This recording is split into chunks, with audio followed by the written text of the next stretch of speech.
Got the camera rolling now. Hey guys, Kate here dealing with the myths. We should call it the 101 myths in dog training. I'm super excited to be part of the new movement of dog trainers where we get to use more compassion-based methods and where we're really looking at it both from an emotional side and also the behavioral side. So we're using both Skinner and Panskep in our approaches to solving dog behavior problems and training dogs. And it's compared to when I was a young kid, the methods that we have now are so fun. It's so exciting to be at this moment in time where we're all learning so much. So let me deal with one of the myths. The reason behind saying all that is because most of the stuff was common knowledge, and it was what we told each other back 20, 30 years ago. These myths are still around, and so I want to make sure that you have all the advantages that I didn't have when I was learning how to train my dogs as a kid, and that you can just start out on the right foot and have so much fun with your dog. So here we go on to number 4. If you treat train, they will only listen to you when you have food. Good morning, Vietnam. There are so many things that your dogs love besides treats. Treats are an amazing way to train. They're very simple, they're very straightforward, and kind of how we use money with people.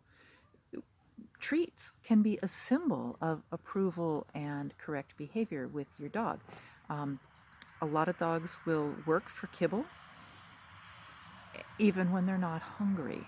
My dogs are a great example of it. And I did some experiments myself where I actually asked them, would you rather work for kibble or would you have me give it to you for free? Or, in our case, liver treats, they'd much rather work for it. But there's lots of other things that you can use as rewards. Dogs are social creatures. Social approval is very important to them. They have literally evolved to be very concerned about what we think. So your facial expressions, being happy, caring about them, and being able to show that in a way that they can understand is a wonderful reward. Lots of other rewards that we can use. Opening the door to let them out, huge reward, much better than any treat for most of the dogs that I train. Getting in the car, going places, having adventures, hunting together, thousands of rewards. Now, something else is that if you're a good trainer and you use your treats, you don't use them as a bribe, you use them as a reward. So I don't wear my treat pouch, pull out a treat, and then say, sit. I say, this training is simple, but it's not easy. There's lots of steps to this. I will say, sit, and then when my dog sits, I will give him the treat. Now, during the first stages of training, I may use the treat to lure his head up into the sit position. Then I gradually fade that hand motion. I no longer put the treat in the hand, but I still use the hand motion.